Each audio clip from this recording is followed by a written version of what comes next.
This is a battle in the Medieval Kingdoms mod 1212 AD between me commanding Poland. I'm not quite sure why I remember I picked Poland because Obelix picked the Holy Roman Empire, and I figured Poland would be a nice opponent for the Holy Roman Empire.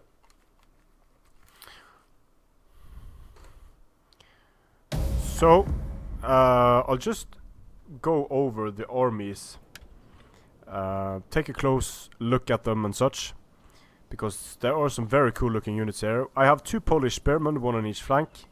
Then I have Castellans, sort of cheap, decent melee infantry. And more Castellans and Polish swordsmen in the center. My elite Polish noble infantry. And you can see the difference between my Polish nobles and my Polish swords. The difference in weapon damage is quite substantial.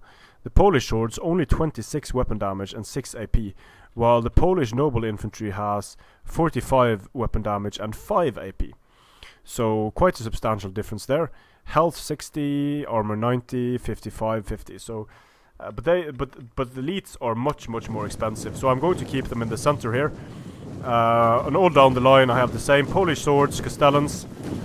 Here we have the Polish cavalry, awesome looking units.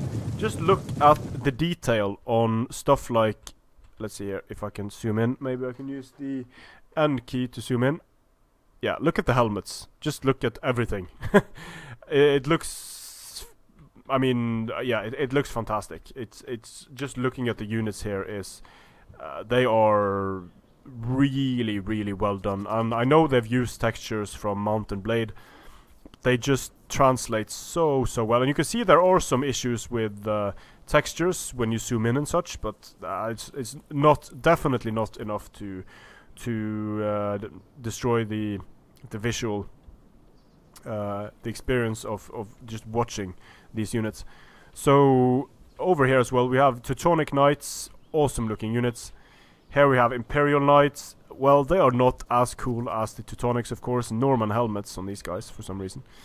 Then we have the Ghibellines, huge shields.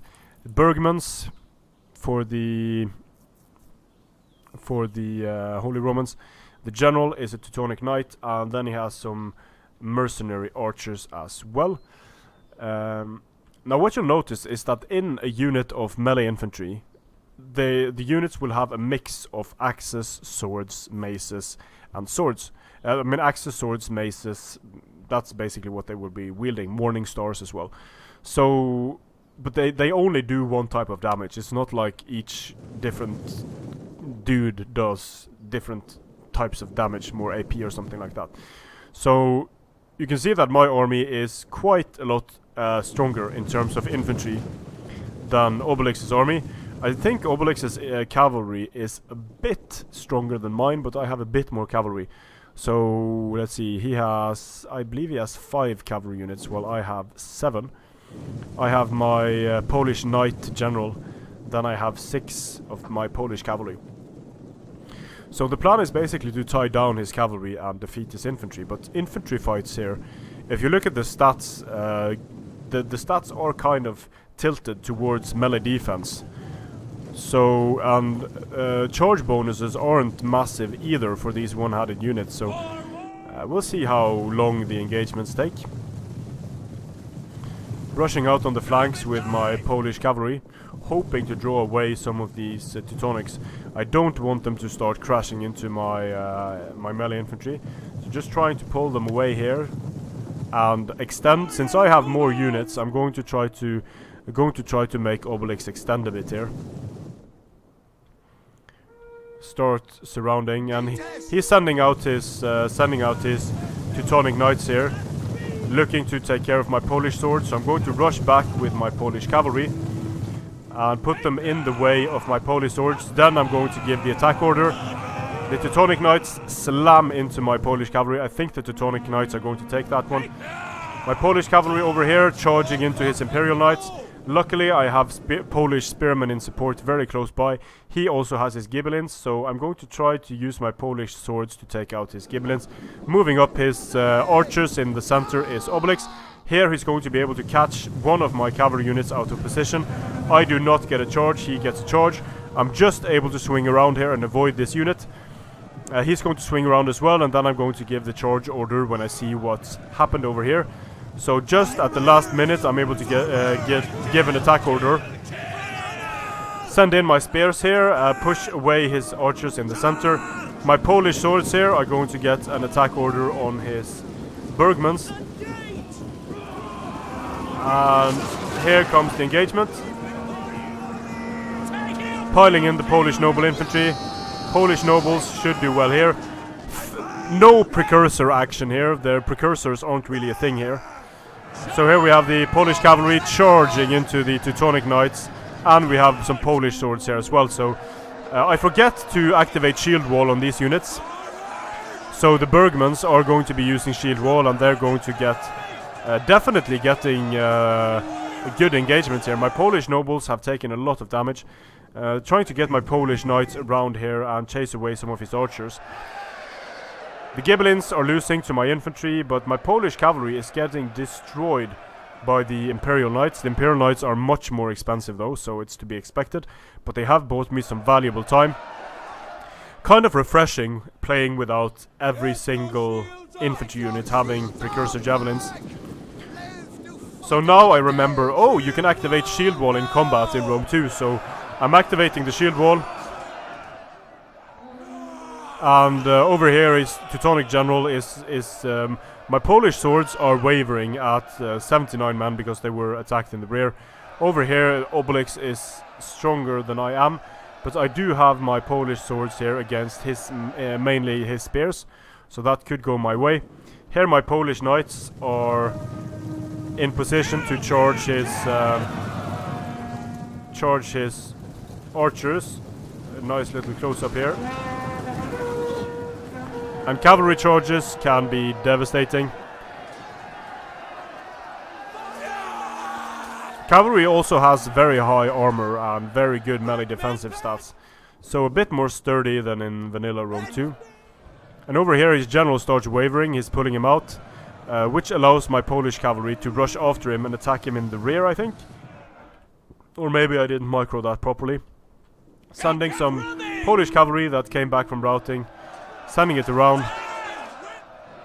And I kind of feel bad for Obelix here, because this is just a friendly game and here I go spamming infantry, but I wanted kind of to see how a very Rome 2-ish build would do in this mod, since it's a bit more, it's less about the charge, I think, and a lot of infantry could potentially be dangerous against cavalry, but since Obelix only brought 5 cavalry units, I think that sort of saved me a bit.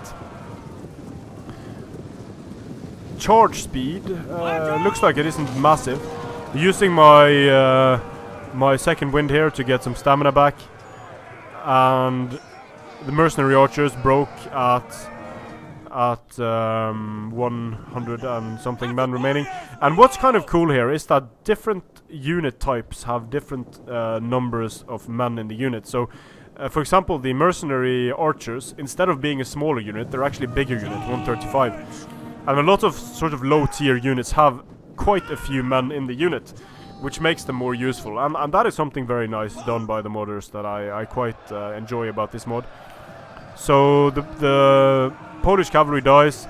The Teutonic Knights, 91 kills. They are still alive, still in the fight. But at this point I'm starting to win quite a few fights here. I can send my Polish cavalry and my Polish knights into his mercenary archers, and looks like, yeah, this looks like it's the end of the game. I had too much infantry for the infantry of Obelix to deal with, although I have to say his Bergmans did a really good job in holding off my infantry assault in the center there, or I just did a horrible job in charging. That might be the case as well. The general is the last man alive on the field. Well, the general is dead, but the general's unit is the last on the field.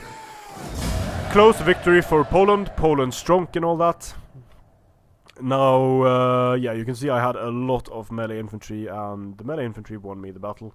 I think the Bergmans did a really good job here, and I think if Obelix would have had more cheaper melee cavalry, I think this could have gone easily his way, because I made some pretty severe mistakes there. But I love the unit cards. Look great. They are so iconic and well done, I think, and they are all sort of have the units standing in the same position. It's just very nicely done visually. I hope these the people who are making this mod will continue the development of it, and maybe even port it to Attila, because I think it has great potential in Attila when the mod tools become available, crossbows and all that. So very cool to play this mod. Thanks to Obelix for playing a game with me. I quite enjoy that. My general did very well. His general did well.